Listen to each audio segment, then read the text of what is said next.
Welcome, everybody, to another episode of the Lunch Table Podcast with Dylan and Akram. We are here today for our Love, Death, and Robots Season 3 review. I'm glad to be coming back to this series. It was short, but it was an awesome ride. A lot of great animated shorts to talk about. So, Akram, why don't you give us your thoughts, or tell me what were some of your favorite episodes from Season 3? Honestly, yeah, I thought this season was way better than last season. A lot shorter too, honestly, but I think the quality like compensated for that. And I think one of my favorite episodes, probably the most favorite of mine, is the last episode. The What was it called? Jin Baro. I would say Babadook. Yeah, Jimbaro. That was so stylistically like everything combined. It was just like a work of art. Like when I seen it, sound, everything, the story. Mhm. Yeah, I think among like I think there's like two more. That's probably my favorites. But I want to know your thoughts about the season and what's your favorite. Well, yeah, like you said, it was very short. It was maybe one episode more than last season. The first season was like 18 episodes, so they really like cut it in half for these newer seasons now. It felt shorter just because like some episodes, I think the shortest one was the Night of the Mini Dead. It was only like Yeah. 7 minutes. So there were like there was some like yeah, it's all right, and then like the last episode, like the Jin Bar episode, I was like holy shit, like just like the creative storytelling that they were able to accomplish, I think was really high quality. Yeah, that episode really stood out to me. Um, the bad traveling one with the crab, that was Oh like such yeah. like a mini movie for me. Like it's like a little like I don't know like a Agatha Christie kind of like 10 Little Indians kind of story. Like there's like one left and then he has to I'm glad he survived at the end, that was really cool, Yeah. but yeah, the quality is still there. I mean, there's a lot of great, studios working on this. I mean, Blur Studio did, Bad Traveling and Swarm, and they did some of my favorite episodes from last season, like Pop Squad and, Life Hutch. But what else stood out to you? Well, yeah, I feel like this season definitely put more of an emphasis on like CGI. There was like a lot more CGI episodes rather than cool like 2D type of animation Mhm, styles. I think what also stood out to me was the one where they were like in Afghanistan, and it was kind of like the mhm. Cthulhu type Oh, it of thing was going on. the In Vaulted Halls Entombed. Yeah, and that had like a lot of like that had Joe Manganiello, the actress who plays Rosita in The Walking Dead, which I was like surprised to see her. And then also Jai Courtney, which was Mhm, really cool to see him. And it was so gory, like as you expected for Love, Death and Robots, but it was such like a cool lead up to the Cthulhu reveal or Cthulhu. It mhm. kind of reminded me of what's that movie with Kristen Stewart? It's like that. I thought it's called Underwater. Like I see a lot more people using that kind of Cthulhu type of theme. Mhm. Cthulhu's like becoming really popular lately too. The theme of it as well is I think it really matches the tones of today's society as well. Like don't venture too far. Mhm. So I really like that one a lot. Yeah, that one was made by, Sony Pictures ImageWorks. They Ooh, did, effects for Doctor Strange, ooh, Spider-Verse, a lot of the Sony projects like Venom, so that was really cool. Yeah, definitely, well like, big done. emphasis on CGI this season, because I remember, like, I think the last season had, like, some claymation, and they have some 2D stuff. The one where with the astronaut, I think it was called, The Pulse of the Machine. Oh, Michael B. I thought Jordan. that was actually, like, the animation that did What If, Oh, from you're talking Marvel's about What If. that from this season, right? Yeah, Right. yeah, yeah, yeah, But I yeah. think it was actually it was a different one. I think that was, correct me if I'm wrong. Do I have it on here? I probably don't. I'm lying. But oh, Polygon Pictures. I'm sorry. And I think they did Pacific Rim: The Black series on Mhm. Netflix. Um, but That's yeah, awesome. that was one of my favorites too. The Masons Rats one. I really enjoyed that. That was by Axis Studios. They did the Tall Grass episode from, season 2, I believe. That was fun. There's so many, like, little fun ones, it's just, like, it's so random, like, sometimes it's hard to pinpoint, like, if there's, like, a prompt for each season, but I think we were talking a little bit this about this before we started recording, like, I definitely feel like humanity, like, shitting on humanity was, like, a big, like, theme this season, but I don't know, did you feel like there was, like, a motif, or did you feel like they were each kinda like their own, like, independent story? No, it's definitely that, and I think it did match. And a lot of the points they were saying was really valid, especially the three robots. I think that it started off like that, so obviously the rest will follow in a way. Everybody had like their kind of like they had to kind of like touch on it. I think this season, like it kind of felt like a little bit unison. But there were like some like that astronaut one. I think at the end of the day was a little bit more light, even if it was like a dire thing that happened. But in a way, she became more of herself. Um, through I guess this weird technology. I was a little confused at first. I thought it was all like a hallucination, but I guess it wasn't. But everything else is like really like I don't know. It makes me feel sad. Like like humans are so stupid and so greedy and selfish, and it just makes me like feel really sad. I mean, there's a lot of talk too with Elon Musk. Trying, which I agree. I mean, eventually, like this planet, you have to kind of have some like another planet to inhabitate because eventually you never know. But it makes me think like who will go up there if something really bad or catastrophic happens, and in a The way 1%. the 1%, right, exactly. And the great thing about these shorts too is they can kind of, juggle with like different genres and different narrative elements, mixed with gritty realism too, which is surprising, even if a lot of stuff is like over the top. But it just gets you thinking, and I really appreciate that from this anthology series. Oh yeah, totally. Like each one I think definitely brought its own mixture of like dark comedy, but also like you said, like gritty realism. Um, but I just love the last episode, the Gen Bar. Like we got to talk about it for a minute because I think like other episodes this season tried to show off more of like their animation style, and I do like some of the story elements in a lot of these episodes. But I feel like the last episode definitely was more about the subject matter, Hmm. and I just love the story that it told because it was about like toxic relationships and like imperialism, like those guys are like conquistadors, and they're trying to search for gold, and there's this siren in this lake, um, and she's like trying to seduce them to like come into the water and then drown them. And then this one guy, he's deaf, so he can't hear, so she's, like, fascinated by him, but, I think she thought, like, maybe, like, he was beyond greed, that's why he wasn't, like, seduced. But then, like, they start forming kind of like a intimate relationship, but he still has, like, that greed in him, like, because he saw the scale in the water, the gold scale, and then, like, obviously, like, back then, they were all like, the conquerors were all about, like, treasure. So he only sees, like, her as, like, an object, like, she's literally just treasure to him, but she sees him more as something, like, she's, like, infatuated with him, like, she lays with him, and I think that was such, there's, like, a dark, like, romanticism to that, and then, like, obviously, like, he strips her, like, of all her, like, jewels and treasure, and that's such, like, a great allegory for, like, women who are, like, they suffer from, like, abuse or rape, because he literally, like, took her self-worth away from him, and, that was such, like, a tragic moment, but what do you think about that episode? Oh, that's an awesome point. Nothing. I don't have any thoughts that's like as deep as yours, and as like you examined it like thoroughly. Yeah, enough said about that. I mean, honestly, what I noticed really was like it was a weird like visual. It's hard to say visual representation of a dance because it literally was like a dance. Even how she seduces people, I like that aspect as well. And I even think the art style too. Like everyone's like kind of tatted. There was like this Mhm, weird like neon flowers at first. Earlier on, and a chromatic abrasion effect like here and there. The whole thing was just weird. I feel like Simon Cowell right now. It's like weird, but in a great way, you know. Um, Everything, the music, and I don't think you could have done this without all the elements combined as well. I think that's what makes it like. I hope it wins like an award because you know the stuff that you said, and especially just the way how they displayed it all, and how everything was like so just the art of like how like she seduced these guys to like come to her, and it was mhm.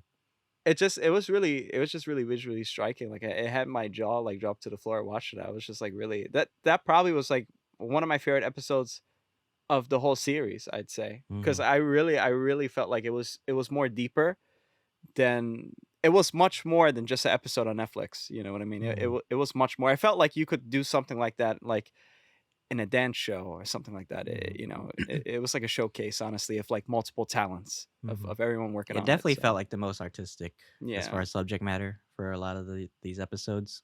Um, yeah. the only thing that could come close to it, I would say, is the Swarm episode, just because Hmm. it really touched on a lot of humanity's like in nature for control. Hmm. What do you think about that episode? That was fucked up. That episode. You talking about the alien ones where in the Yeah. that was fucked up. That ending like had me shook. Especially Rosario Dawson, joining Netflix again for like another project was pretty cool to hear her here. I mean, the CGI obviously was like really great. Mhm. But yeah, like the theme, I caught on the theme from the start. I thought it was really interesting. Um, it was just so fucked up the ending. I didn't want to look at Rosario Well, Dawson's character it like that. touches a lot on Yeah, it like does. how we see ourselves as like the dominant predators of the food chain, I guess. Yeah. But then like the obviously the scientist Dr. I almost said Dr. Afro. Dr. I forget his name, Afriel or whatever his name is. Yeah. Like he has like a like I feel like he sees this swarm. He doesn't respect it because he just wants to control it, whereas the other Right. doctor, she respects this ecosystem and she wants to leave them alone and just study them, like just, just observe, right? Don't Mhm. interfere. Whereas the other guy, he was just like, we need to study these and then we need to replicate this so that we can create like slaves basically. It made me think of Blade Runner for a minute, like how they made like replicants just to serve humanity. But that was an interesting episode, in my opinion. It talks a lot about like the dark nature of like humanity and how we have to control everything, how we see ourselves as like gods basically, but we're so little in the grand scale of the universe. But those like other type of like species in there, right? There's like different types. Where did they come? Because she explained, or the little mine or the huge mine thing explained like that others So tried basically before. what it was, it's like when the queen feels threatened by another species, she will basically have the swarm reproduce with that species and then create like an offspring that's like a hybrid basically. And that Mhm. hybrid will reproduce and will destroy the previous. It's almost like the ideology of the X-Men, like how Mhm. like Homo superior will wipe out like a Homo sapien because they've evolved into something bigger. So Mhm. it's kind of like that. Like they took like so basically they were breeding the humans, right? And then they're gonna make something more evolved, and then they're gonna wipe out the humans. It's a little confusing when you think about it, but it was cool to think about like how like they saw humanity as just another like ant, you know? Well, so then who's the real bad guy then if they really think like that? Like what if they had a change of mindset and they kind of were like, we're gonna branch out? Or do you think just because they don't branch out, they're not the bad guys? Like they're just one step away from being the bad guys since if they do step out of that like little ecosystem? I don't Cause really think I'm you like can wondering. like you can pin a bad guy. I think it's just nature Hmm. in all realness. It's like when you look at like nature, like how like an ant colony like defends itself from like a bee or Hmm. something, right? It's like yeah, you could say like like they kind of touched on it. They said like intelligence is like the what like the worst like survival instinct. So they like humanity sees like intelligence as like a good thing, but like when you see like a perfect like ecosystem like the swarm where there's intelligence, but it's like it's just like this caste like just makes food or this caste just lay eggs, right? So it's like limited intelligence. Hmm. So it's kind of like there's not really a bad guy. It's just like just It just I guess is. like people doing what they do, right? Yeah, that's what my thoughts on that episode. Any other ones stood out to you? I'm trying to think because they were. Oh well, obviously the crustacean one, the one in the sea, directed by David Fincher. Yeah, Oh that was yeah. awesome. That one was so. I didn't expect it honestly. Like that guy was so badass. I thought he was just a wimp, like the captain at first. I thought he was Right. just a wimp of the whole crew, but he was so like intelligent the way. And also, I think he was like really. I thought he was like the bad guy at first. Like I thought he was just gonna feed everybody or like just do Mhm. whatever the crab thing wanted. But at the end of the day, he was like the best one on the ship. Like he saved like possibly thousands and thousands of people on that island too. So I thought that was a nice twist as well. And I thought like the CGI for this and the gore, like, it was just so, They held nothing back. They showed you, like, yeah. eating the brains and stuff. It was Yeah, it was oh, and those little, like, little crab babies too. Mhm, Yeah, it was just really I wonder what the theme is here. I mean, obviously, it's like a lot of people were greedy. I feel like, yeah, like this is a whole ass showcase this season about like how humans are greedy and like mhm. want to invade in a way like they're kind of like invasive species or some other manner. I mean, Um, you could say a lot of it, a lot of these episodes were about survival yeah, that's true. and what humanity does in the face of, like, extreme conditions. Hmm. So, like, that episode with the crab, it kinda made me think of Alien too, like, how, like, the aliens Little, stuck on the ship and they're stuck with this thing. Um, but I like that episode. It says, like, cause like, it really shows, like, like, if you wanna talk about, like, bad guys, like, that episode, like, showed, like, everybody had their own yeah. agenda, and there were so many, like, corrupt people that were out for them. Cause he even said it, like, everybody wrote an X on the ballot, so Hmm. they all were willing to dump this monster on, like, a populated island and just to save their skins, but, at the end of the day, he makes the tough choice, right, to sacrifice his own crew just to save thousands of people, so I thought that was a really interesting, like, concept. Yeah, for sure. That was awesome. What else was your favorite? Visually though, like talking like about The visuals Kill Team only. Kill, I Yeah, love that episode. It was that was a so funny one. Longest testosterone piss filled, ever. right? Yeah. It really was. Man was he said he had the aim of God or the reach of God or something. That was It a fun was one. It kinda made yeah. me think of, like, I don't know, like a what was it called? Like a Dead by Daylight kinda, like, game where, like, they're, like, surviving from this I don't know why, like, people, like, think that, like, bears are so like, I always see, like, these shows now where they make these bear, like I was thinking of South Park, like the the devil bear, whatever the bear pig man, whatever it is called. But that was pretty cool. I like the animation style for that a lot. I just feel like you're watching like like a video game or something happen. I'm sure you liked it because of all the guns they were flexing. Oh yeah, I loved it. I'm glad that it was distinguishable as well from that, because of the animation. Yeah, it reminded me a lot of the Far Cry 3 Blood Dragon or Oh something yeah. like that. Hmm. I think that's coming on Netflix actually soon too, and they have like a little mini game there on desktop. So yeah, I like that one. That was really fun. Well, and then also we never really talked about the Night of the Mini Living Dead or Night of the Living Mini Dead or something. That one I, cracked me up in the beginning when they're like I fucking know. in the cemetery. Well, kudos to them You because see I really Cortana like watching the like, chief.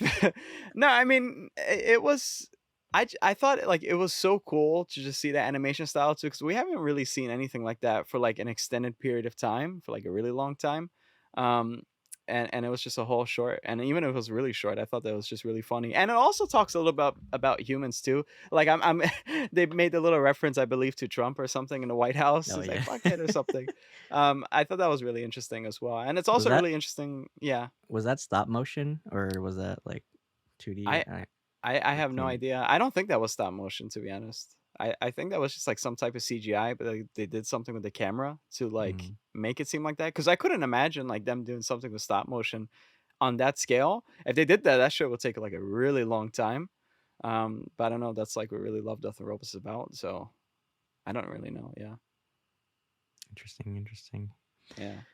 Well, I can't wait to see what the next season brings, if they do a next season. Could you see, like, any of these episodes, like, having I mean, obviously, like, the 3 robots is kinda like Yeah. their own series in a way, but could you see, like, any of these having their own, like, spin-off series? I don't think so. No, I really don't think so. I think they're great ideas. Like, I wonder if, like, in the future, somebody would try to adapt some of these ideas, so that's okay. I know that some of the ideas here were already, like, written out as a script, and then somebody decided to adapt them, like, via the studio. But I don't see there being, like, a part 2 really, like, for certain, except, the mascots is the 3 robots, really. But yeah, I think each season now will try to better like one up itself and also try to hit like themes. Um, what will those themes be? I wonder if it's gonna be like so like much talking about humans and like talking shit about humans and stuff Mhm. like that. I guess that's the most entertainment part of it. Um, yeah, I don't know. What do you think? I could see, like, some of these, like, being made, like, that's why I'm so pissed because like, some of these Hollywood producers now are just making like sequels and prequels now, but I could see like a lot of these being like standalone films and like actually like being like blockbuster franchises.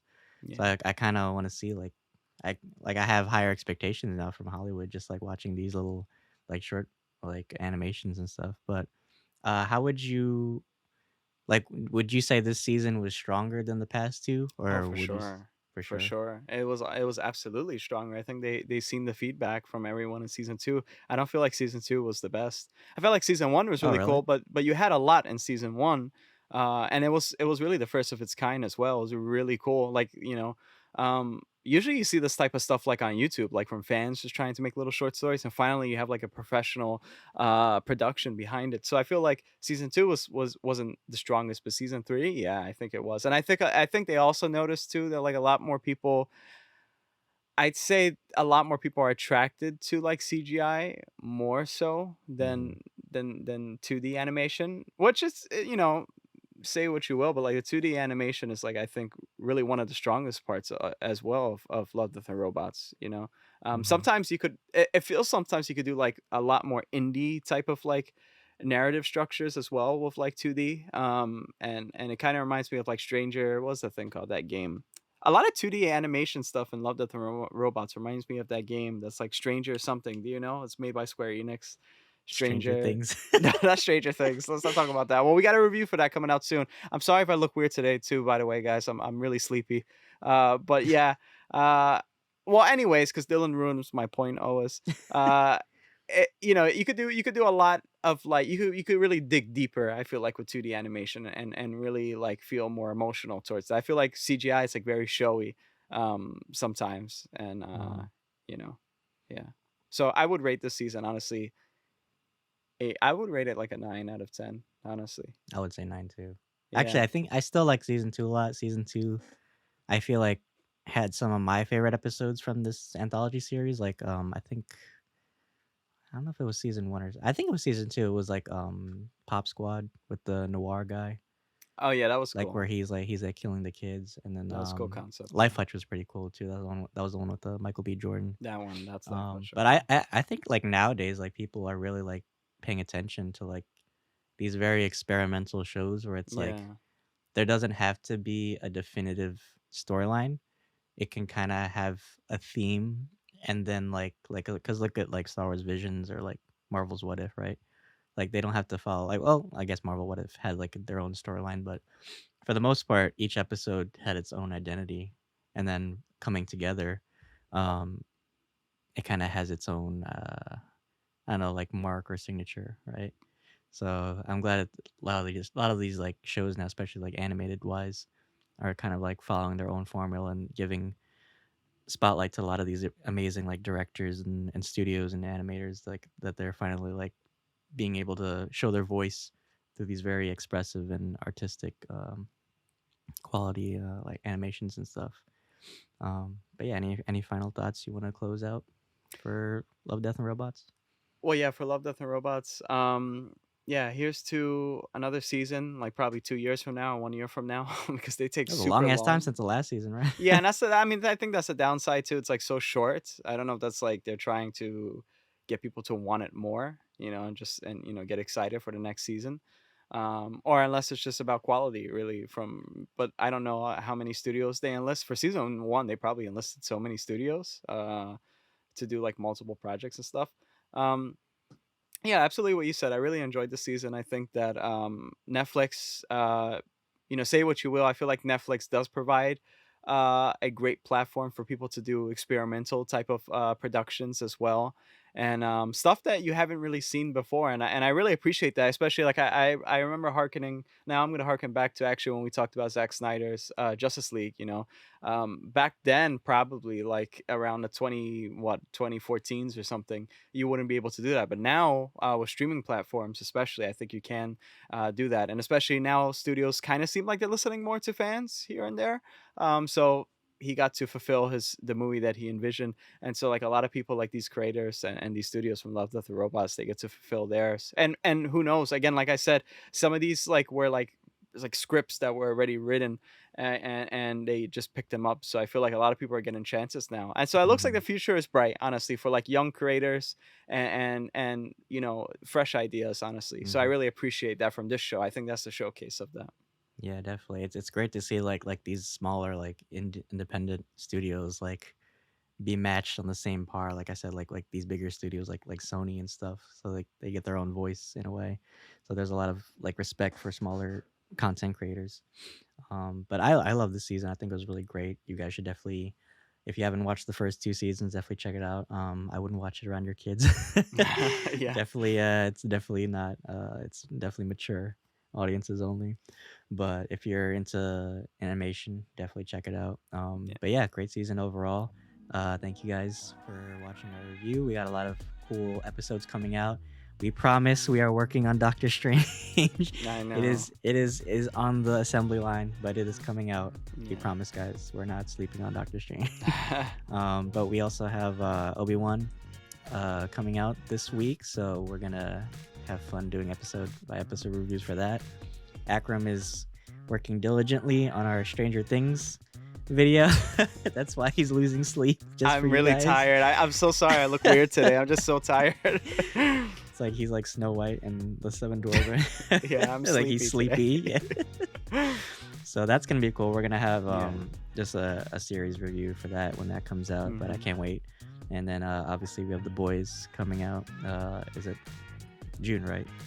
June 3rd. I June 3rd. believe June 3rd or June 10th. But yeah, June 3rd, I believe. Yeah. Yeah, so definitely keep an eye out, guys. But yeah, we have a lot of cool episodes out already, so you should definitely check them out. Share it with your friends. Give it a Please. like and subscribe and help our podcast out. We are on Apple Podcasts, Spotify, and Anchor, so we also have different platforms you can check out. You can check out our social media accounts. You can check out Akram's channel, Green Steel, definitely. I know he's been sleeping on his channel so I've been far. sleeping on it for a while. I'll be back when hopefully soon, Check out his Last of Us documentary. It's really cool. Thank you. Um, but yeah, thank you for having lunch with us, guys, and we'll see you next time. See you guys.